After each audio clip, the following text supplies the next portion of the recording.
Salut les pirates. Alors, aujourd'hui on se retrouve pour parler de Zoro, mais aussi de Mihawk. Depuis ma vidéo sur l'avenir des Shichibukai, où je précise qu'un amiral ne sera pas assez pour capturer Mihawk, mais qu'il en faudra 2, étonnamment, beaucoup n'étaient pas d'accord avec moi. Et beaucoup pensaient Mihawk niveau commandant, amiral ou même inférieur au niveau courant de Zoro. Et on est là pour discuter de ça. Est-ce que Zoro est vraiment déjà plus fort que Mihawk? On va répondre à cette question aujourd'hui et on parlera également du niveau Yonko en ce qui concerne Mihawk. On va analyser les faits en profondeur, donc restez jusqu'à la fin pour ne rien rater. En attendant, avant de commencer, mettez un j'aime pour soutenir la chaîne, abonnez-vous pour rejoindre l'équipage et activez la cloche de notification pour ne rien rater de nos prochaines vidéos. Allez, c'est parti. Déjà, on va commencer par récapituler tout ce que Zoro a fait pendant l'arc d'Onigashima. Pendant la guerre, Zoro a vraiment été incroyable. Il s'est d'abord battu aux côtés des supernovas contre les deux Yonko sur le toit.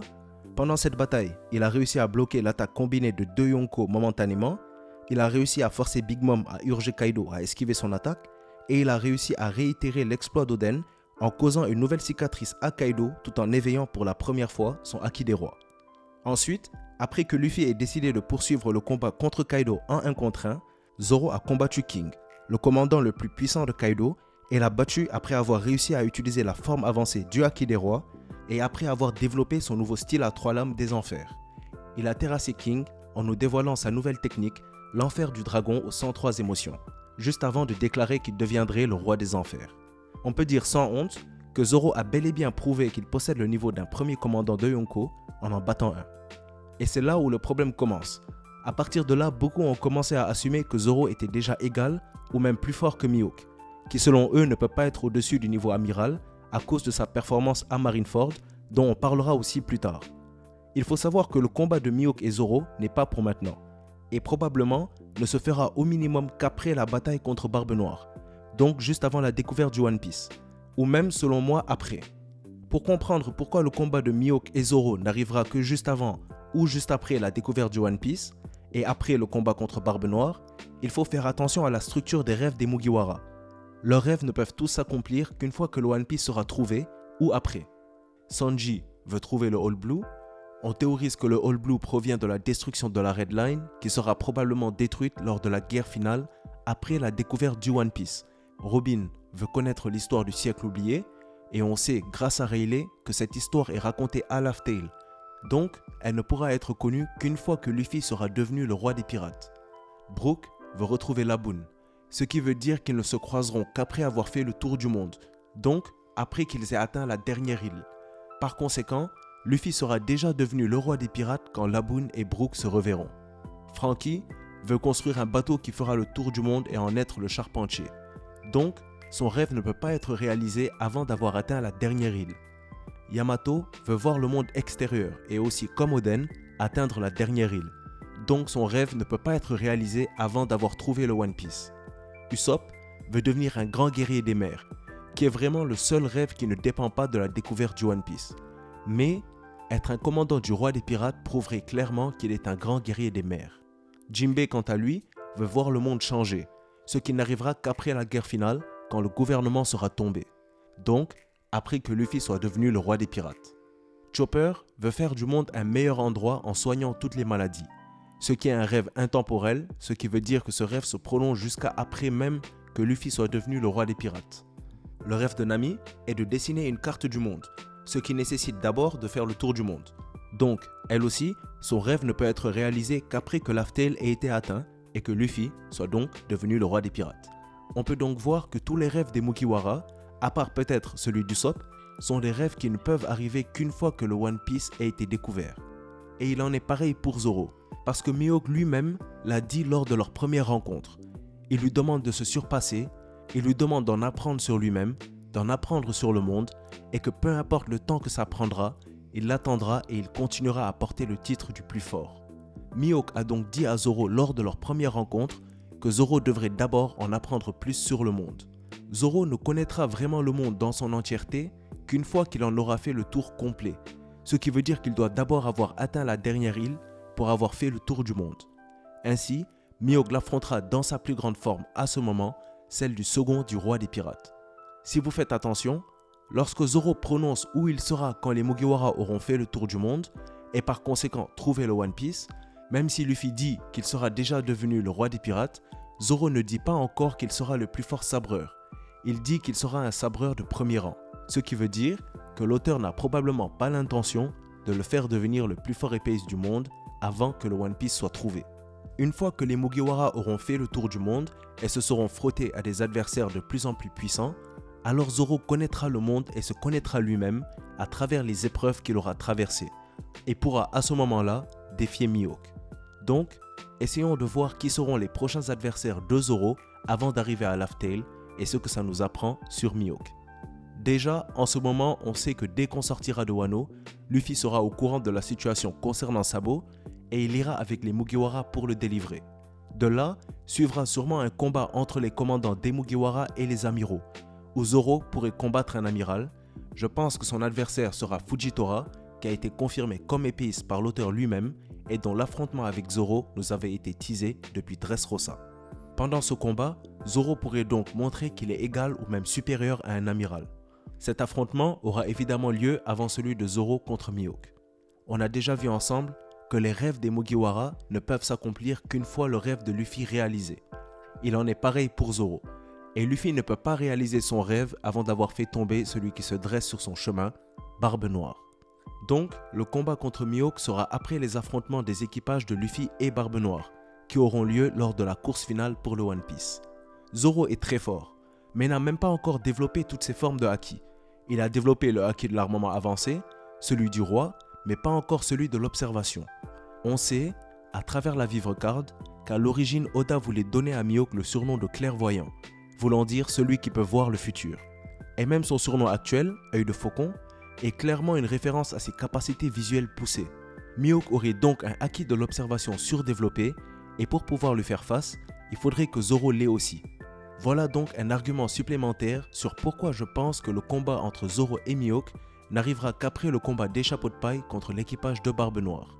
Oda ne fait rien au hasard, et la raison pour laquelle il aurait donné à Shiryu le fruit de l'invisibilité serait afin que Zoro puisse éveiller son acquis de l'observation face à lui. Après tout, Zoro est un premier commandant tout comme Shiryu. Donc, lors de leur rencontre, la différence de force ne sera pas énorme. Mais je pense que son fruit du démon mettra Zoro dans une situation inconfortable, forçant ce dernier à éveiller son acquis de l'observation pour pouvoir gagner. Et seulement après, avec ces trois formes de acquis dans leur forme avancée, il pourra affronter Mihawk. Mihawk et Zoro s'affronteront donc au minimum après le combat contre Barbe Noire.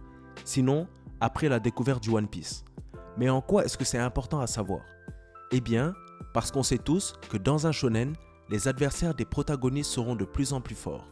Ce qui veut donc dire que Mihawk sera plus fort que tous les adversaires de Zoro avant son combat contre lui.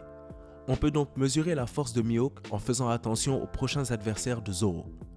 Étant donné qu'on a déjà établi que lorsqu'ils s'affronteront, Mihawk sera le plus fort adversaire de Zoro à ce moment-là, et que leur combat ne peut se passer qu'après la bataille contre Barbe Noire, ça veut dire que Mihawk est au-dessus de Shiryu, un premier commandant qui sera sûrement le plus fort premier commandant à ce moment-là, étant donné que l'équipage de Barbe Noire est destiné à battre l'équipage de Shanks, et donc Shiryu est destiné à faire tomber Ben Beckman, qui est reconnu par la communauté comme le plus fort des premiers commandants actuellement. Et Mihawk est également plus fort que l'amiral que Zoro affrontera pendant l'arc de rescousse de Sabo, qui sera probablement Fujitora.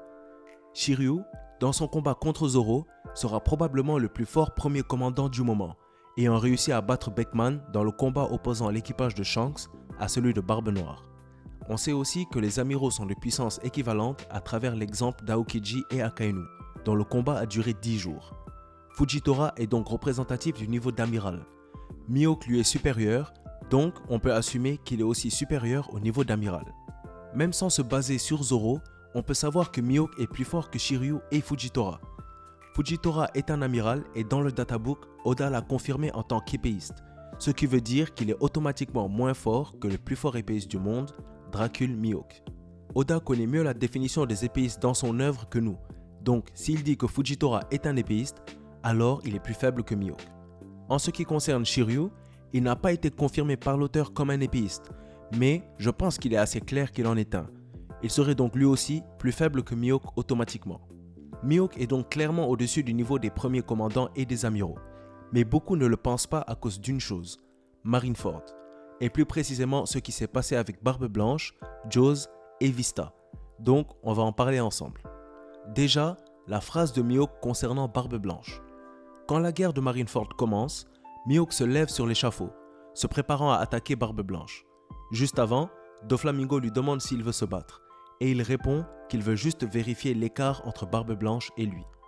Déjà, je pense qu'utiliser ce point pour justifier que Mihawk n'est pas niveau Yonko, c'est inutile, parce que Barbe Blanche est clairement illustré lors de son arrivée à Marineford comme le plus fort pirate du monde, voulant donc dire que Barbe Blanche est également au-dessus des Yonko, donc de Kaido, Shanks et Big Mom.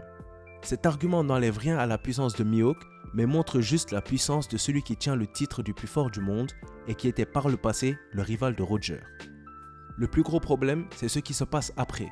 Mihawk lance un slash gigantesque en direction de Barbe Blanche et se fait intercepter par Jaws, le commandant de la 3e division de Barbe Blanche.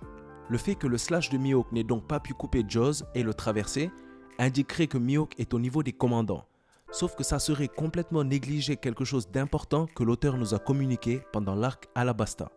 Je m'explique, pendant cet arc, Zoro affronte Mr. One, et pendant leur combat, il nous est révélé quelque chose d'important, le souffle de toute chose.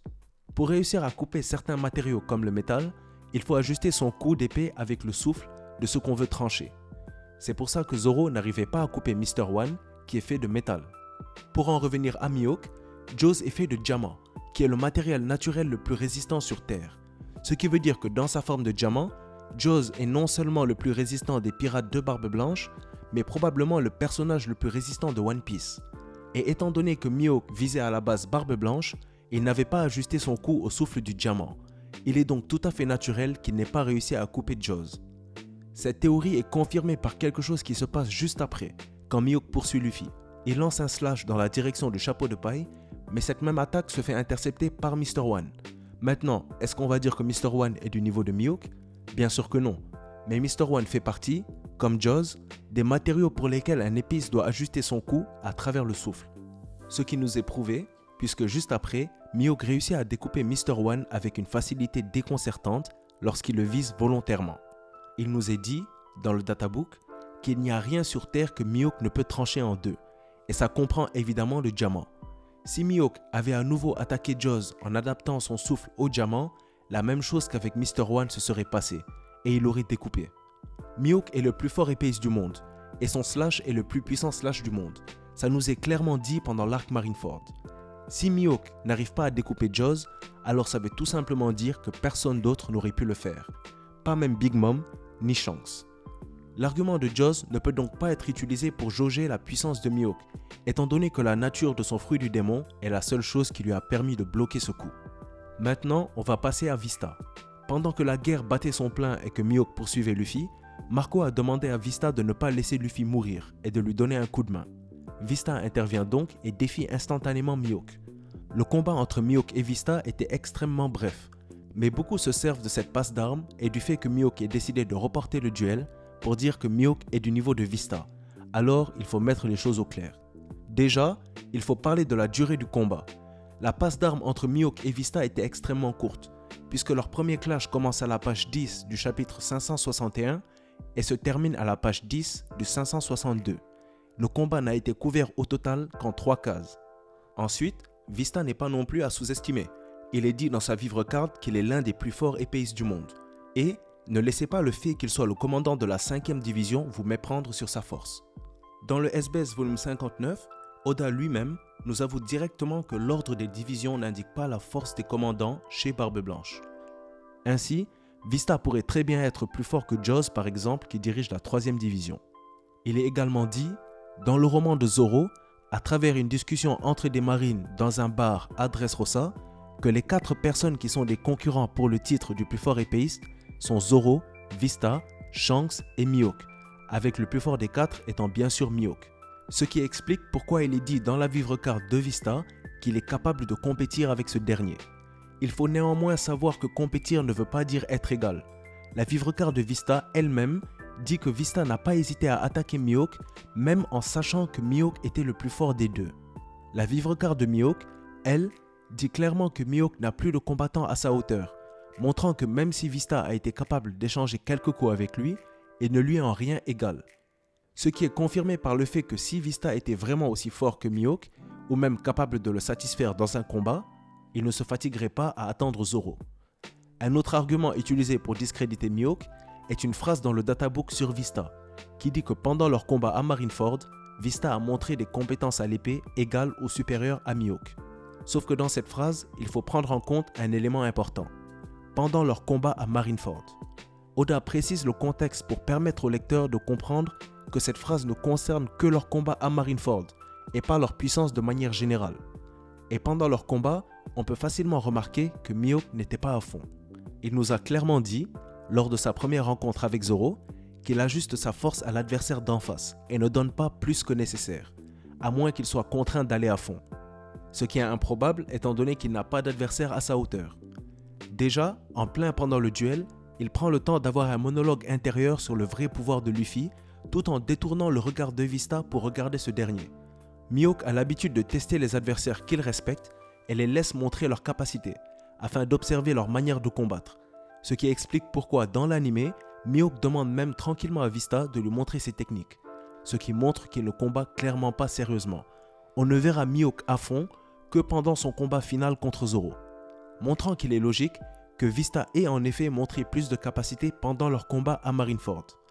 De plus, le but de l'arc Marineford était aussi de montrer la force d'un équipage d'empereurs, donc l'auteur va évidemment mettre en lumière les membres principaux de l'équipage qu'il nous présente. Dans ce cas, c'était l'équipage de Barbe Blanche et ses commandants.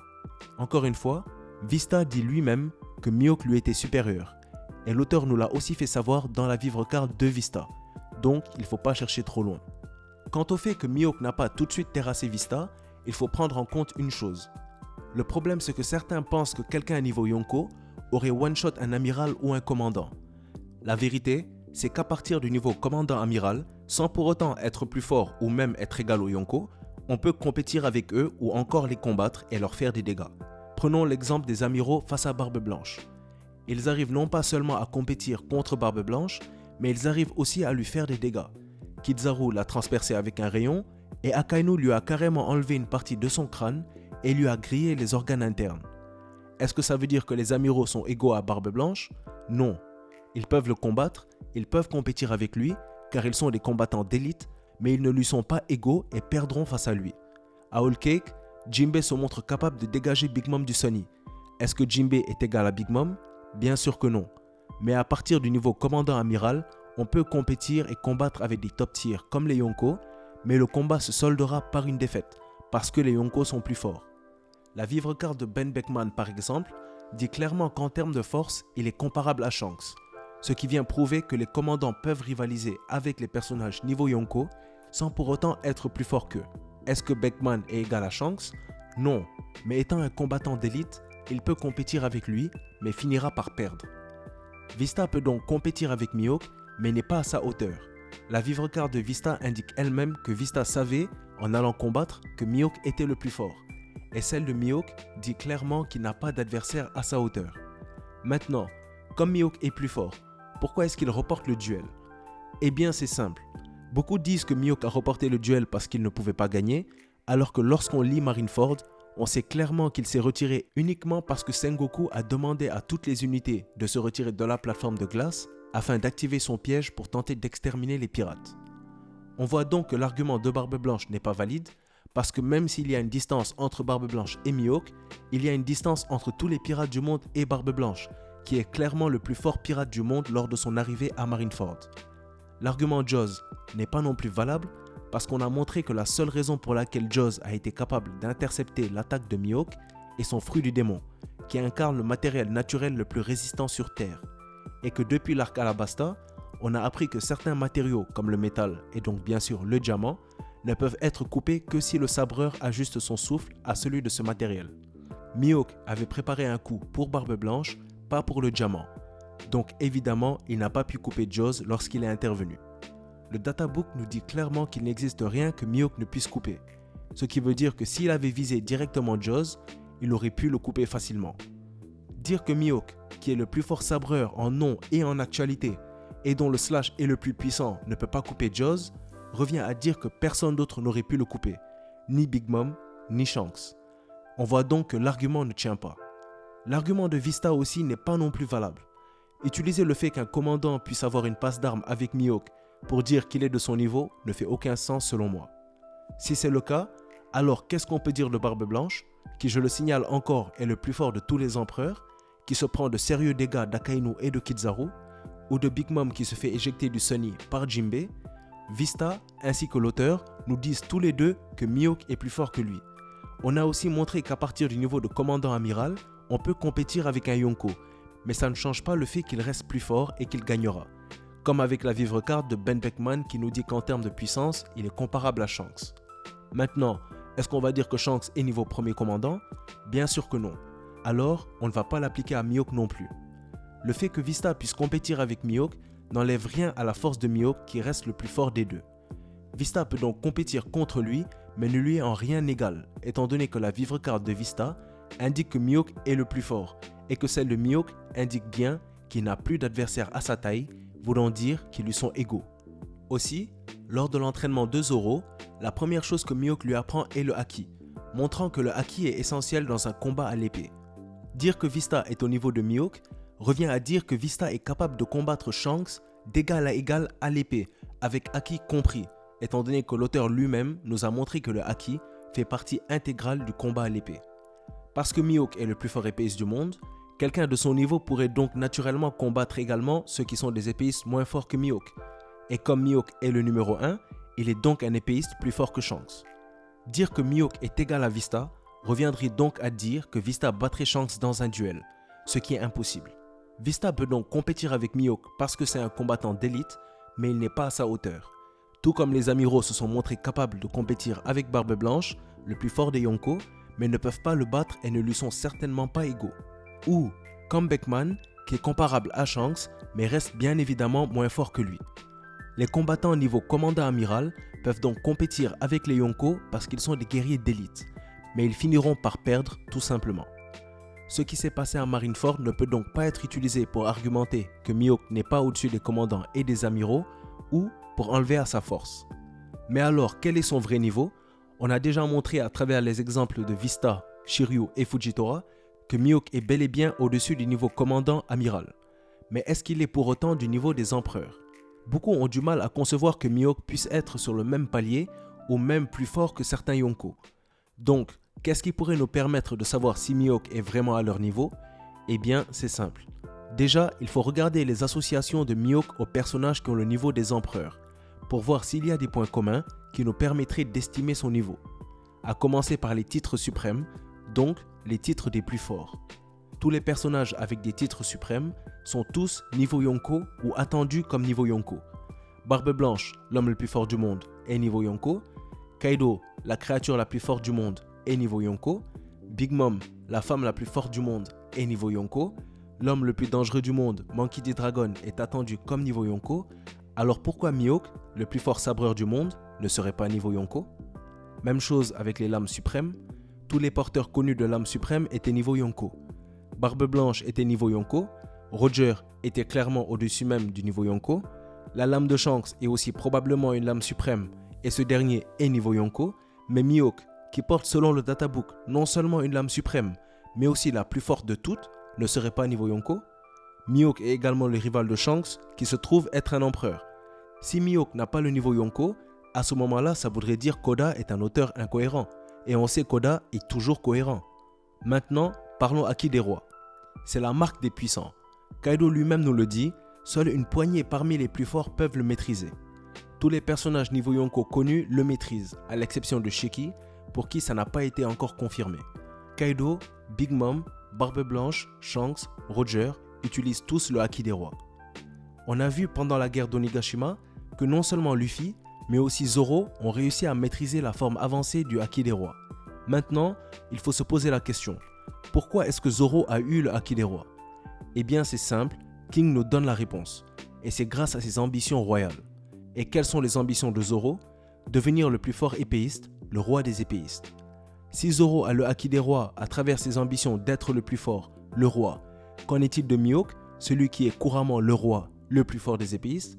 Si Zoro a eu le haki des rois pour ses ambitions, alors il est évident que Mihawk le possède aussi. Alors, quand ça vous sera révélé, rappelez-vous qu'ici, on vous avait prévenu. Lorsqu'il sera confirmé comme un utilisateur de haki des rois, Mihawk sera aussi clairement confirmé comme niveau Yonko. En tant que rival de Shanks, confirmé par le databook comme étant toujours le cas, il est naturel que Mihawk, avec son titre suprême et sa lame suprême, ait le haki suprême, qui est le haki des rois, et soit niveau Yonko. Que Mihawk ne soit pas au niveau d'empereur ne ferait même pas de sens pour le niveau de Zoro après Laugh Tale. Oda est un auteur logique, donc évidemment, Mihawk sera au niveau des empereurs. Je m'explique, on sait que Mihawk a demandé à Zoro de connaître le monde avant de revenir l'affronter. On l'a dit au début de la vidéo, mais je le répète, Zoro ne connaîtra vraiment le monde dans son entièreté qu'une fois qu'il en aura fait le tour complet. Ce qui veut dire qu'il doit d'abord avoir atteint la dernière île pour avoir fait le tour du monde. Ainsi, Mihawk l'affrontera dans sa plus grande forme, celle du second du roi des pirates. On sait aussi que tout comme Luffy aura surpassé Roger à son apogée lorsqu'ils auront atteint Laugh Tale, Zoro, lui aussi, aura surpassé Rayleigh à son apogée. Sauf que pour surpasser quelqu'un, il faut battre quelqu'un de son niveau ou de plus fort. Ce qui veut dire que pour que Zoro surpasse Rayleigh, même si Mihawk est son dernier adversaire avant Laugh Tale, Mihawk devra être au minimum du même niveau que Rayleigh à son apogée. Et on est tous d'accord que Rayleigh, étant le second du roi des pirates et le seigneur des ténèbres, est évidemment à son apogée niveau Yonko. Ce qui veut dire que pour que Zoro puisse surpasser Rayleigh en arrivant à Laugh Tale, il faut que Mihawk soit au minimum du niveau d'un empereur. Ça, c'est dans la configuration où la bataille de Zoro et Mihawk se passe avant l'arrivée sur Laugh Tale. Si le combat de Zoro et Mihawk se passe comme je l'ai théorisé, après la découverte du One Piece, Zoro aura déjà surpassé Rayleigh à son apogée. Ce qui voudrait dire, étant donné que Mihawk sera plus fort que Zoro au début du combat avant que ce dernier ne le surpasse, que Mihawk est sans l'ombre d'un doute supérieur à Rayleigh à son apogée, et donc qu'il est bien évidemment au niveau des empereurs. Beaucoup ne pensent pas que Mihawk peut être au niveau des empereurs à cause des paroles de Garp. Pendant l'arc Water 7, Garp nous présente les Yonko comme étant les 4 plus puissants pirates du monde, régnant sur les mers comme des empereurs. Le problème ici, c'est la conception du titre d'empereur. Il faut comprendre que le thème premier de One Piece est la politique. Le mot utilisé ici est la puissance, mais dans le sens de pouvoir, pas de force, parce que le contexte est politique. Le mot puissance peut être utilisé dans les deux cas, mais l'auteur fait une distinction claire entre force et pouvoir. Barbe Blanche est l'homme le plus fort du monde, pas le plus puissant. Mihawk est le plus fort sabreur, pas le plus puissant. Big Mom est la femme la plus forte, pas la plus puissante.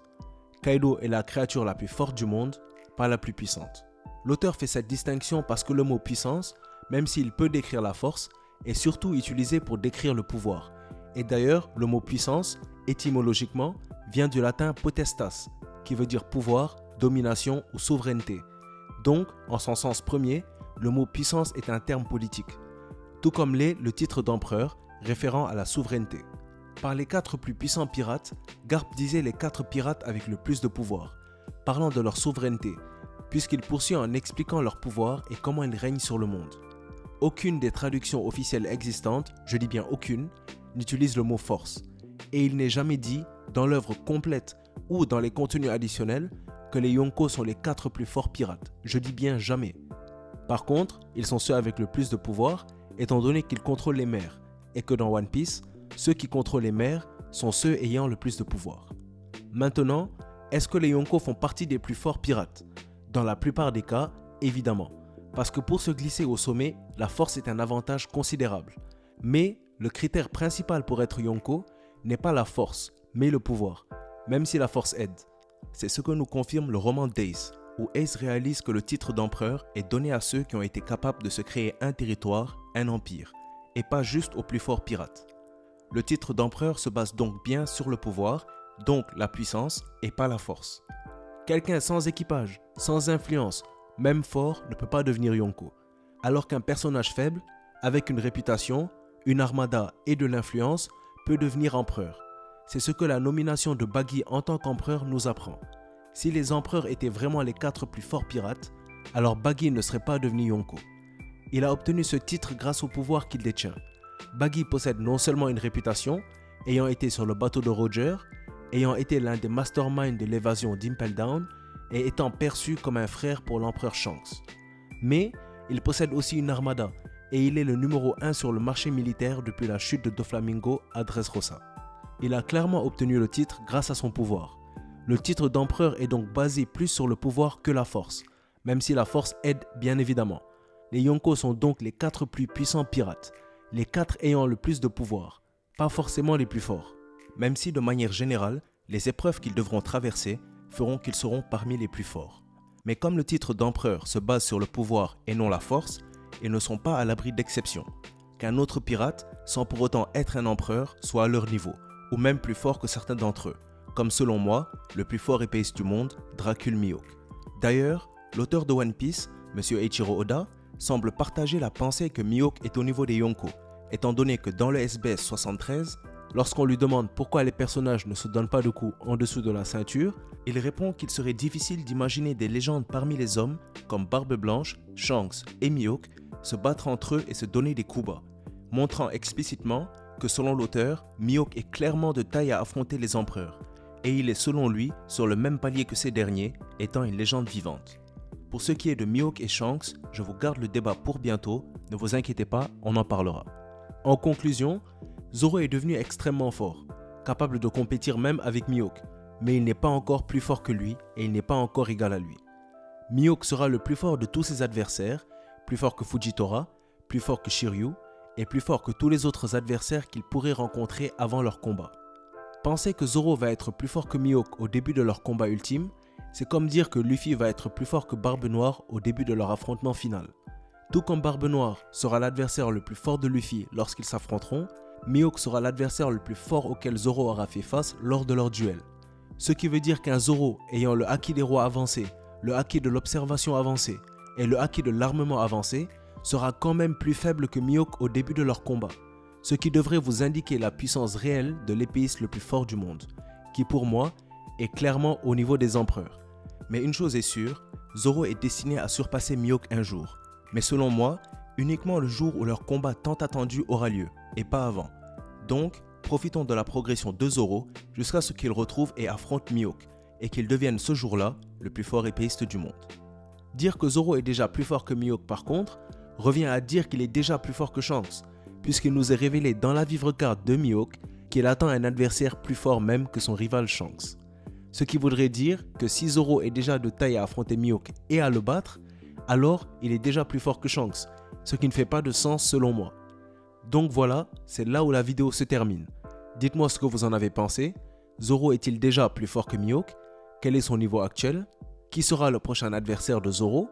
Où est-ce que vous classerez Mihawk en termes de niveau? Est-il aussi fort ou même plus fort que certains empereurs? Donnez-moi vos avis en commentaire qu'on en débatte. Si vous avez aimé la vidéo ou qu'elle vous a appris quelque chose, mettez un j'aime, n'hésitez pas à la partager, abonnez-vous pour rejoindre l'équipage et mettez la cloche pour ne rien rater de nos prochaines vidéos. N'oubliez pas, si on s'est croisé aujourd'hui, c'est le destin qui l'a voulu. La vidéo touche donc à sa fin, merci d'avoir suivi. C'était Mangamonde et comme d'habitude, c'était un plaisir de faire cette vidéo pour vous. A bientôt les pirates.